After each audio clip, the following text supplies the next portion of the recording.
So I had this message. This, a lot of people have the opportunity to buy houses. A lot of people don't. A lot of people don't know what opportunities they even have. Take the time to go talk to a lender about what type of mortgage you could possibly get. You should take the time. I think it's important to do so. So a lot of people, a lot of friends I know have bought houses, and they're going to be paying these notes, these mortgages, man, and these rates are kind of high, but it is what it is, man. It's going to be cheaper to own than it is to rent at the end of the day. My what I'm wanting to put out there is, especially if you are a couple, if you have a family, if you have a household and you just bought a house, dump as much money into your mortgage in the first 3 to 5, 6 years. Dump as much money to get your principal down.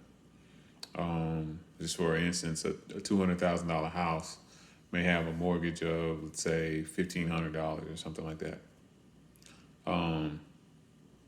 That $1,500, once it's broken down, you can, let's say you got a 5% interest rate on it, and that 5% is an annual interest, right? And it's, that they take out. It's a bit of math that you have to do, but what it ends up boiling down to, if you're paying $1,500 a month for your note, about $375 of that is going towards the principal. Maybe $400. Let's say $400 going towards the principal, and $1,100 is going towards interest. That, and it gradually decreases, right? Like our increase is how much is going towards the principal. The more you start putting towards the loan, right? So let's say at so year one, 450 is going towards the principal. Or say $400 is going towards principal and $1,100 is going towards interest. Year two, it may turn out to be, if your state is just paying the minimum, it's going to be $435 going towards the principal, and 1,090 whatever is going towards the interest, and so that interest you never get that back. You never have the equity in that. So the goal is, because these loans are front loaded. The goal is to pay down that loan as quickly as possible. So you avoid a lot of the interest payments that you end up having, or finding. I mean, hopefully your property could be a cash flowing property with a rental or something like that, and it's covering that interest. But that interest is a killer. That interest is, your house that you paid $200,000 for turns into $375,000 real quick when you're just making a minimum payment. So be prepared to have roommates, and be prepared to do what's necessary to get your note down, and dump as much money into it as possible. This is what I would do if I were married and had a wife. I would actually take whoever has the lowest income, or maybe not the lowest income, but one of our incomes would go directly towards the mortgage. Everything from that income pays for the mortgage, period.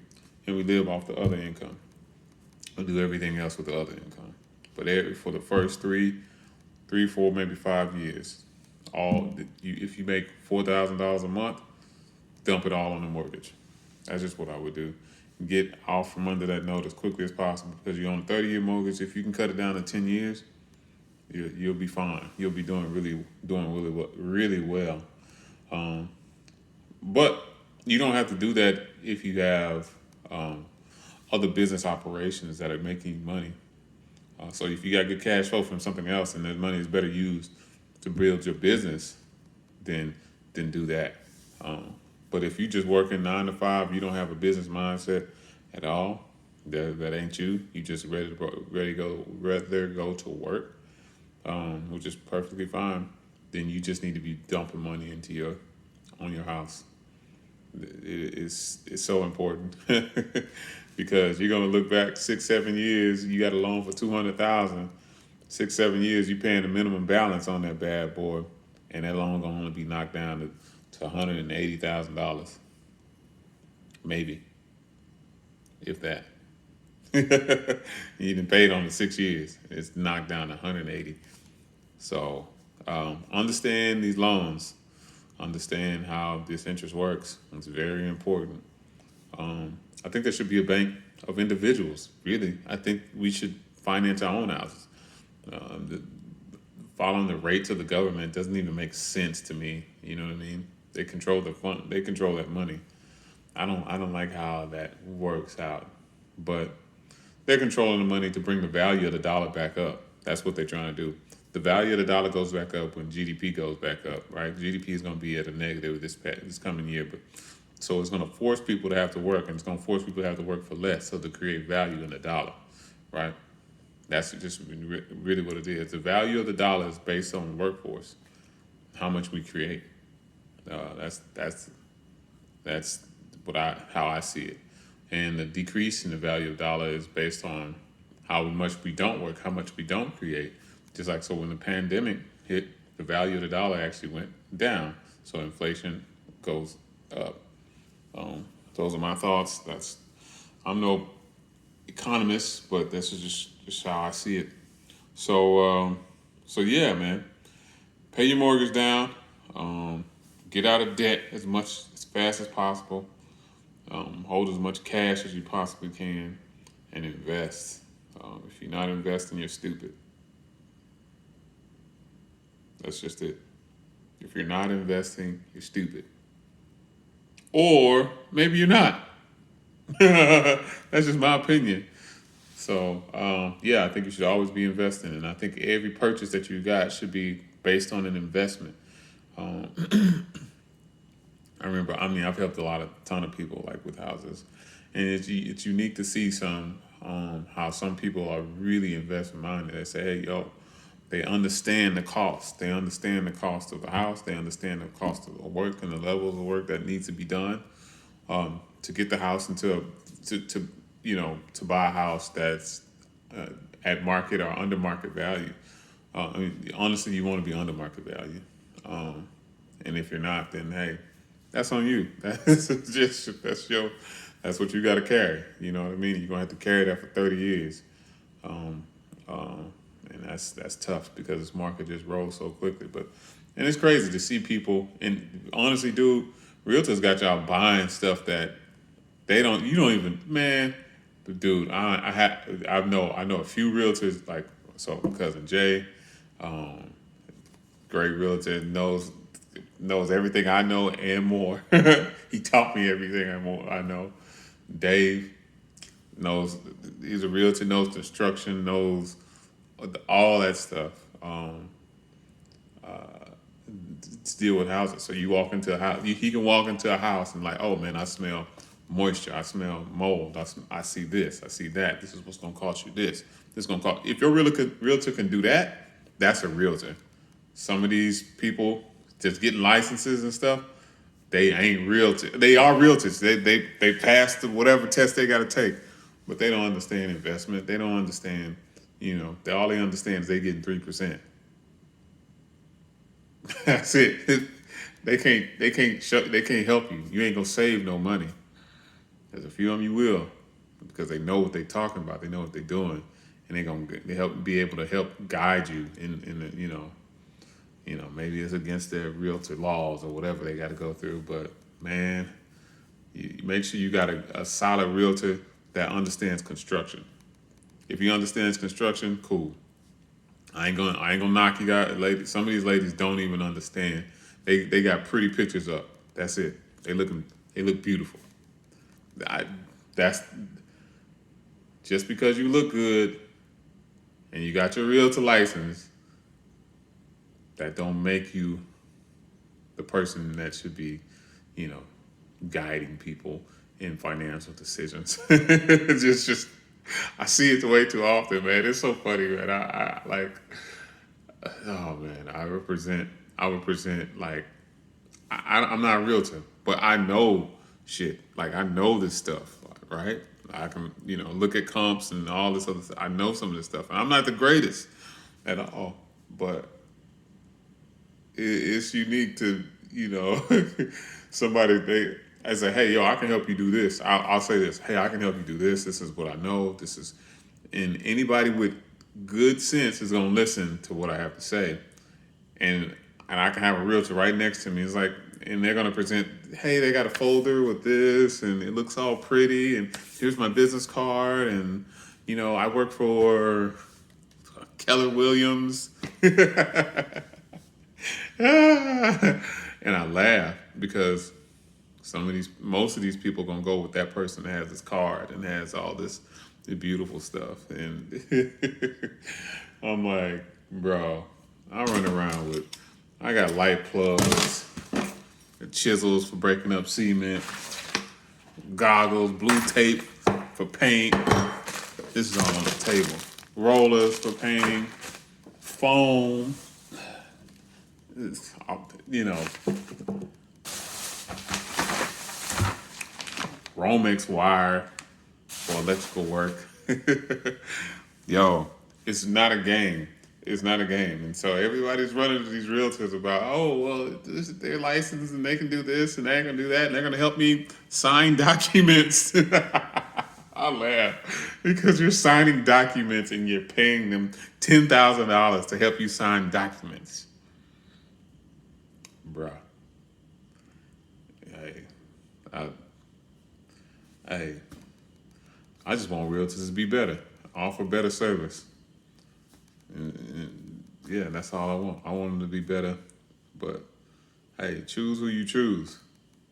But if you do need a good realtor that can help you, I know a few that I trust like no other. Um, and if you don't want to deal with a realtor and you want to go off market, I got some stuff that I can help you find too. And going off market means you're gonna get into construction. Going on market means you're gonna get into construction too. But going on market means you're gonna pay more. Going off market means you're gonna pay less.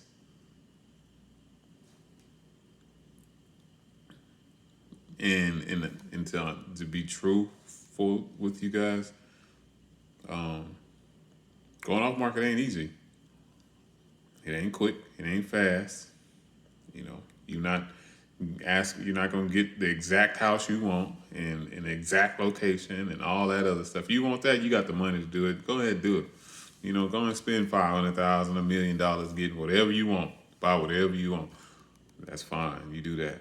That's you. But if you in one of these, I'm scraping the bottom, trying to figure this thing out, you better go off market.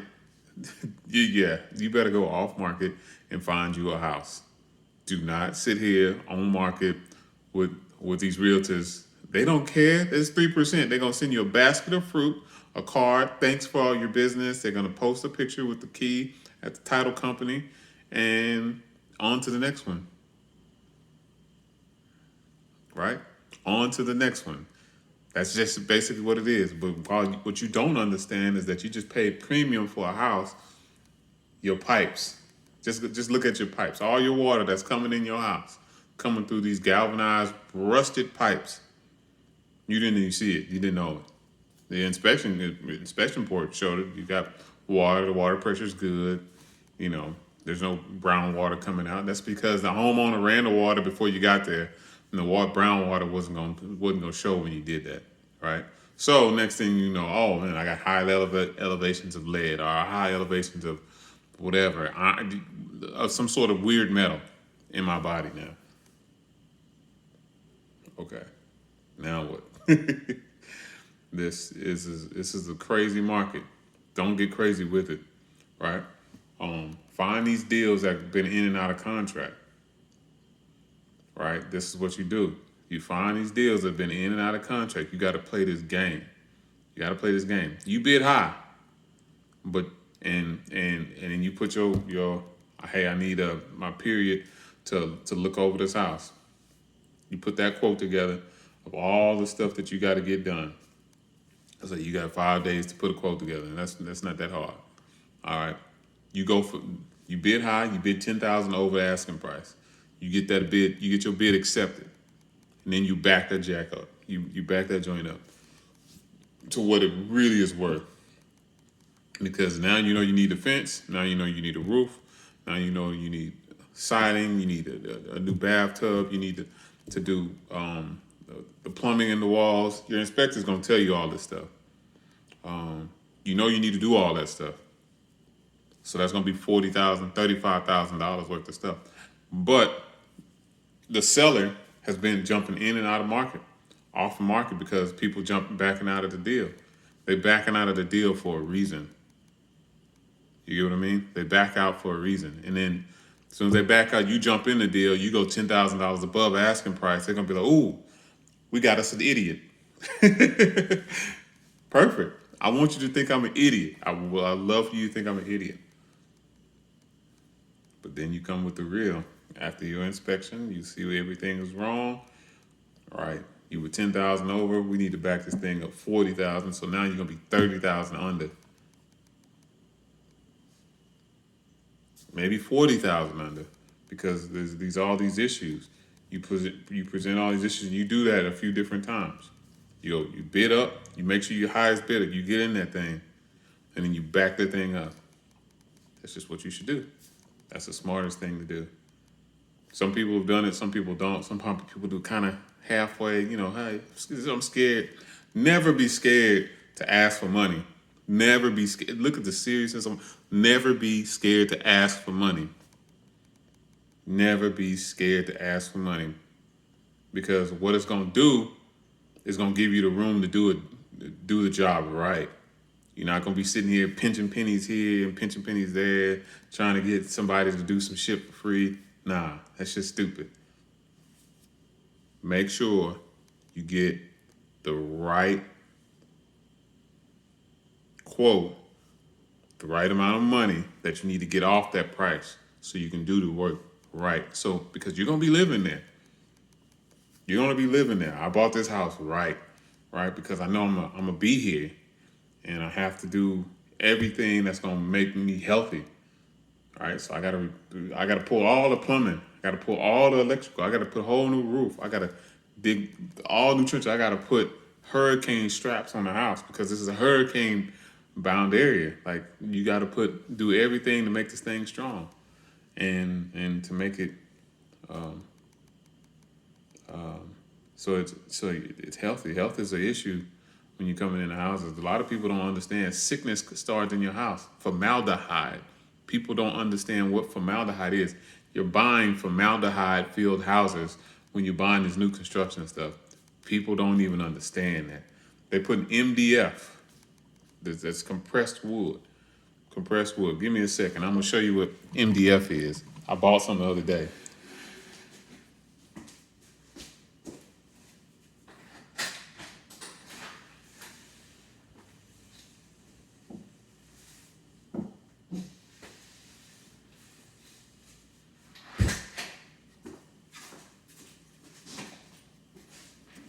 Yeah, MDF. I got these little circles. I'm gonna put them up, but I'm gonna seal them. They had these little footings on there. I don't know if you can see. That's compressed wood. It's like almost cardboard, right? They use formaldehyde to compress this. Formaldehyde is a toxin. It's acidic toxin. It messes up your cells, can cause cancer, can cause brain fog. I was taking these things apart. My head started killing me. I didn't realize that. But yeah, my head started hurting so bad. Oh, not so bad. But I look at the package and it said high levels of formaldehyde. And I said, bruh, let me look at this stuff again. MDF. Most of these houses gonna have MDF on the trim, along the bottom of the house. Compressed wood with formaldehyde. The plywood generally has formaldehyde in it. So, but a lot of times that's on the outside of the house. So you're usually okay in those situations. And those gases, VOC gases from paint and all that stuff in the board, that stuff escapes outside. So that's usually pretty good. It usually takes some time. But yeah, people don't really understand what can kill them. You don't know. It is what it is. But better enough that chick that got the beautiful face, the great body, the perfect lipstick and all that stuff. She don't know shit about your house. That is the truth. Some of them do. The women that I do know that are in the real estate game that are building houses, a lot of them do understand this. A lot of them don't though, and a lot of men don't too. Just to be true, a lot of men don't understand this stuff. But men, we tinker and stuff, and so we start to kind of like understand. A lot of women don't really just tinker and play with this stuff, like because it's not in their, I guess, what we nature. I don't know how to better explain it, but yeah. So don't get a realtor just based on beauty. No, sir, no, ma'am. Get a realtor that's built a house. Get a realtor that's GC the project, general contractor. Get one of those guys that's looking at materials and picking the best materials for the situation. I went and bought a whole bunch of these things. Didn't know it was MDF because it looked like wood. I can't even use them until I seal them. So that's that. But I left this 20-minute video. Hopefully, you guys get some good information from it. It can use it in your process. I'm Chris. My company is Lot Boss LLC. You can hit me at lotbossllc@gmail.com if you got some questions. I renovate houses. I'm getting into building new construction. I like renovating small and old historic stuff because it causes you to think. But yeah, so yeah, get at me. I'll be posting a few more videos of this, looking for other investors, financial investors that want to go in and buy property, that want to be able to hold rental property or hold loans for rental property. I think that's going to be the smoothest way for your money to be working while you're working in this market. Yeah, so reach out to me. Alrighty, y'all have a good night.